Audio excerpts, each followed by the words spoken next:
সকলকে শুভেচ্ছা। আমি নিরাময়। আজকে আমরা আছি শালপুকুর যুব ফ্রম পাঠাগারের সকল শিক্ষার্থীবৃন্দ এবং আমি শালপুকুর যুব ফ্রম পাঠাগারের একজন সদস্য এবং কর্মী।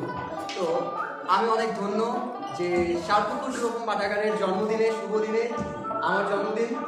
তো সবাই মিলে আজকে আমরা উদযাপন করছি। আমরা মিস করছি আমার শ্রদ্ধেয় বড় ভাই জনাব মোহাম্মদ জামাল হোসেন ভাইকে এবং ওনার প্রতি শ্রদ্ধা ভালোবাসা জানিয়ে সবাই মিলে এখন কেক কাটবো। আমরা সবাই আমরা আসুন করি। ওকে সবাই